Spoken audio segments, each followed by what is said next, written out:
അതിരുകളില്ലാതെ നമ്മെ സ്നേഹിക്കുകയും ജീവന തുല്യം നമ്മെ സ്നേഹിക്കുകയും ചെയ്യുന്ന സഹോദരങ്ങളോട് കൃതജ്ഞതയുള്ളവരായിരിക്കുവാൻ നമ്മോട് പറയുന്ന വചന ഭാഗങ്ങളാണ് നാം ഇന്ന് ശ്രവിക്കുന്നത്.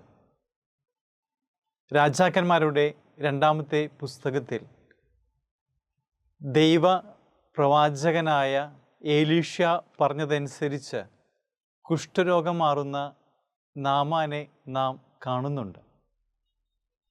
ജോർദാൻ നദിയിലിറങ്ങി 7 പ്രാവശ്യം സ്നാനം ചെയ്യുവാൻ ആദ്യം പറയുമ്പോൾ ആദ്യം നിരസിക്കുന്നുണ്ടെങ്കിലും ഭൃത്യന്മാർ പറഞ്ഞതനുസരിച്ച് അദ്ദേഹം ജോർദാൻ നദിയിലിറങ്ങി 7 പ്രാവശ്യം സ്നാനം ചെയ്യുമ്പോൾ കുഷ്ഠരോഗം അദ്ദേഹത്തെ വിട്ടുപോവുകയും ശിശുവിനെ പോലെ സൗഖ്യം പ്രാപിക്കുന്നതായും ചെയ്യുന്നതായി നാം വായിക്കുന്നു. അതിന് നന്ദിയായിട്ട് ദൈവ പ്രഭാഷകന് ഏലീഷായ്ക്ക് എന്തെങ്കിലും കൊടുക്കുവാൻ അദ്ദേഹം ആഗ്രഹിക്കുന്നുണ്ടെങ്കിലും യാതൊന്നും സ്വീകരിക്കാൻ അദ്ദേഹം ഇഷ്ടപ്പെടുന്നില്ല. പക്ഷേ അദ്ദേഹത്തെ നിർബന്ധിച്ച് കഴിയുമ്പോൾ കഴുതപ്പുറത്തെ വയ്ക്കാവുന്ന 2 ചാക്ക് നിറയെ മണ്ണ് മാത്രമാണ് അദ്ദേഹം ആവശ്യപ്പെടുന്നത്. അതും ദൈവമായ കർത്താവിന് ബലിയർപ്പിക്കാൻ വേണ്ടി മാത്രമെന്ന് അദ്ദേഹം പറയുന്നുണ്ട്. വിശുദ്ധ പൗലോസ് തിമോത്തിയോസിന് എഴുതിയ ലേഖനത്തിൽ കർത്താവിൻ്റെ പീഡാസഹനവും മരണവും ഉത്ഥാനവുമാണ് രക്ഷാചരിത്രത്തിൻ്റെ അടിസ്ഥാനമെന്ന് പറയുന്നുണ്ട്. കർത്താവായ യേശുവിൽ വിശ്വസിച്ചാൽ നീ വിശ്വാസത്തോടുകൂടി രക്ഷ പ്രാപിക്കുമെന്ന് അപ്പോസ്തലൻ പറഞ്ഞു വയ്ക്കുന്നുണ്ട്. ഇപ്രകാരം കർത്താവായ യേശുവിൽ വിശ്വസിക്കുന്നത് കൊണ്ട് സൗഖ്യം പ്രാപിക്കുന്ന 10 കുഷ്ഠരോഗികളെയാണ് ഇന്നത്തെ സുവിശേഷത്തിൽ നാം കാണുന്നത്. 2 സന്ദേശങ്ങളാണ് പങ്കുവയ്ക്കാനായിട്ട് ആഗ്രഹിക്കുന്നത്. ഒന്നാമതായി, അതിരുകളില്ലാതെ സ്നേഹിക്കുവാനായിട്ട് നമുക്ക് കഴിയണം. ഈശോ ജെറുസലേമിലേക്കുള്ള യാത്രയിൽ ഗലീലയുടെയും സമരിയയുടെയും ഇടയിലൂടെയാണ് യാത്ര ചെയ്യുന്നത്. അതിരുകളിൽ ഉപേക്ഷിക്കപ്പെട്ട 10 കുഷ്ഠരോഗികളുടെ അടുത്തുകൂടെ പോകുമ്പോഴാണ് ഈശോയെ വിളിച്ച് സൗഖ്യത്തിന് വേണ്ടി ഇവർ പ്രാർത്ഥിക്കുന്നത്. അതിരുകളിലൂടെ കടന്നു പോകുന്ന ഈശോ അവരുടെ യാചന കേട്ടുകൊണ്ട് അവർക്ക് സൗഖ്യം നൽകുന്നുണ്ട്. അതിർവരമ്പുകളിൽ സ്നേഹിക്കുന്നവനാണ് ദൈവം. ഈശോയുടെ പീഡാസഹന സമയത്ത് പീലാത്തോസ് ഈശോയെ മറ്റുള്ളവരുടെ മുമ്പിൽ അവതരിപ്പിക്കുന്നത് ഇതാ മനുഷ്യൻ എന്ന് പറഞ്ഞുകൊണ്ടാണ്.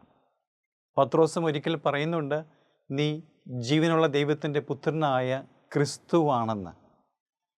നമ്മുടെ ജീവിതത്തിലും അതിരുകളില്ലാതെ മറ്റുള്ളവരെ സ്നേഹിക്കുവാനായിട്ട് നമുക്കും കഴിയണം.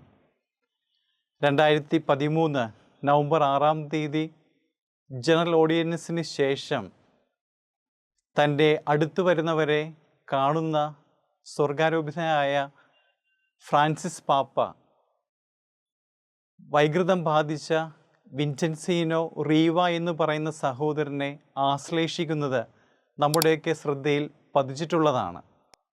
ആരും അടുപ്പിക്കുവാനായിട്ട് ആഗ്രഹിക്കാതിരുന്ന മുഖവൈകൃതമായ ഈ സഹോദരനെ ഫ്രാൻസിസ് പാപ്പ ആശ്ലേഷിക്കുകയും അദ്ദേഹത്തിൻ്റെ കവിളിൽ ചുംബിക്കുകയും ശിരസിൽ കുരിശു വരച്ചുകൊണ്ട് അദ്ദേഹത്തെ ആശീർവദിക്കുകയും ചെയ്യുന്നുണ്ട്. ഈ വിൻസെൻസിയോ റീവ പിന്നീട് പങ്കുവയ്ക്കുന്നത് താൻ യാത്ര ചെയ്യുമ്പോൾ അടുത്തിരിക്കാൻ പോലും ആളുകൾക്ക് ഇഷ്ടമല്ല. പലരും എന്നിൽ നിന്ന് മാറിപ്പോകുന്നത് ഞാൻ കണ്ടിട്ടുണ്ട്.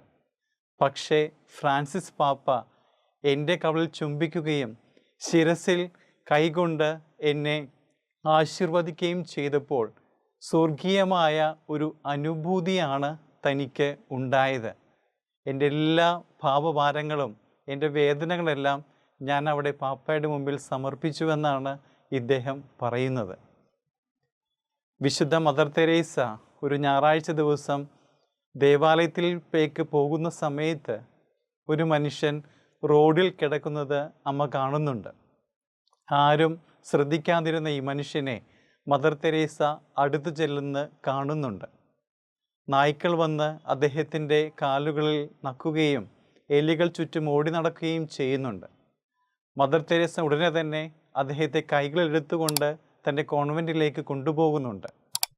അവിടെ ചെന്ന് അദ്ദേഹത്തെ ശുശ്രൂഷ ചെയ്ത് കഴിയുമ്പോൾ ഈ മനുഷ്യൻ പറയുന്ന ഒരു വാക്യം ഇങ്ങനെയാണ്: തെരുവിൽ ഒരു നായയെപ്പോലെയായിരുന്നു ഞാൻ, പക്ഷെ ഇന്ന് മാലാഖയുടെ കയ്യിൽ ഒരു മാലാഖയെ പോലെ ആണ് ഞാൻ. സ്നേഹം നിറഞ്ഞവരെ, ഹൃദയത്തിലുള്ള സ്നേഹം നിഷ്കളങ്കമായി കാത്തുസൂക്ഷിക്കുവാനായിട്ട് നമുക്ക് കഴിയട്ടെ. അതിർവരമ്പുകളില്ലാതെ ഈശോ സ്നേഹിച്ചതുപോലെ ആത്മാർത്ഥമായി മറ്റുള്ളവരെ സ്നേഹിക്കുവാനായിട്ട് നമുക്ക് കഴിയട്ടെ. രണ്ടാമതായിട്ട്, കൃതജ്ഞതയുള്ളവരായി ജീവിക്കാൻ നമുക്കും കഴിയണം. ഈശോ 10 പേരെയാണ് സൗഖ്യം കൊടുക്കുന്നത്, കുഷ്ഠരോഗത്തിൽ നിന്ന് സൗഖ്യം നൽകുന്നത്. എന്നാൽ അതിൽ ഒരാൾ മാത്രമാണ് തിരിച്ചു വരുന്നത്. ഈശോ ചോദിക്കുന്നുണ്ട്, 10 പേരല്ലേ സൗഖ്യം ലഭിച്ചതെന്ന്, ബാക്കിയുള്ളവർക്ക് ദൈവത്തെ മഹത്വപ്പെടുത്താനായിട്ട് തോന്നുന്നില്ലേ എന്ന് ഈശോ ചോദിക്കുന്നുണ്ട്. ആ ഒരാൾ മാത്രം തിരിച്ചു വന്നു കഴിയുമ്പോൾ അദ്ദേഹത്തോട് ഈശോ പറയുന്നുണ്ട്, നിന്റെ വിശ്വാസം നിന്നെ രക്ഷിച്ചിരിക്കുന്നു. 9 പേർക്ക് സൗഖ്യം ലഭിച്ചു, ഒരാൾക്ക് മാത്രം സൗഖ്യവും ദൈവത്തിൻ്റെ അനുഗ്രഹവും പ്രത്യേകമായി ലഭിക്കുന്നുണ്ട്. നമ്മുടെ ജീവിതത്തിലും ദൈവത്തിനോട് പല കാര്യങ്ങളും നമ്മൾ ചോദിക്കാറുണ്ട്, ഒത്തിരിയേറെ കാര്യങ്ങൾ ലഭിക്കാറുമുണ്ട്. എന്നാൽ ഹൃദയം തുറന്ന് ദൈവത്തിന് നന്ദി പറയുവാൻ ചിലപ്പോഴെങ്കിലും നമ്മൾ മറന്നു പോകാറുണ്ട്. ദൈവത്തിൽ നിന്ന് സ്വീകരിക്കുന്നതെല്ലാം സ്നേഹത്തോടെ സ്വീകരിക്കുവാനും നന്ദിയുള്ളവരെ പോലെ ആയിരിക്കുവാനും നമുക്ക് കഴിയട്ടെ. ദൈവത്തോടും സഹോദരങ്ങളോടും നമ്മുടെ പ്രിയപ്പെട്ട മാതാപിതാക്കന്മാരോടുമൊക്കെ നന്ദിയുള്ള മക്കളെ പോലെ ജീവിക്കുവാനായിട്ട് നമുക്കും കഴിയും. ഞാൻ ഓർക്കുന്ന ഒരു അനുഭവമുണ്ട്. അനിയനെ പോലെ കരുതുന്ന ഒരു വൈദികാർത്ഥി എന്നോട് പങ്കുവച്ചൊരു അനുഭവമാണ്. ഈ വൈദികാർത്ഥിയുടെ സഹോദരിയും അപ്പനും മാത്രമാണുള്ളത്. അമ്മ ചെറുപ്പത്തിലെ മരിച്ചുപോയി.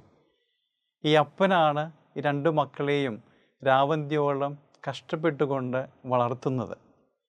ഈ അപ്പൻ പറഞ്ഞ കാര്യമാണ് പ്രത്യേകമായിട്ട് ഞാൻ ഓർക്കുന്നത്. സെപ്റ്റംബർ മാസത്തിൽ തിരുവോണത്തിൻ്റെ അന്ന് സാധാരണ അന്നേ ദിവസം എല്ലാവരും ഉച്ചയ്ക്ക് മാതാപിതാക്കളും മക്കളും ഒരുമിച്ചിരുന്ന് ഭക്ഷണം കഴിക്കുന്നതാണ്. പക്ഷേ ഇദ്ദേഹം ജോലി ചെയ്യുന്ന പെട്രോൾ പമ്പിൽ ബാക്കിയുള്ളവരൊക്കെ ഹിന്ദുക്കളായതിനാൽ അവരാരും അന്ന് ജോലിക്ക് വരുന്നില്ല. അതുകൊണ്ട് ഇദ്ദേഹത്തിന് രാവിലെ മുതൽ രാത്രി വരെ ജോലി ചെയ്യേണ്ടി വന്നു.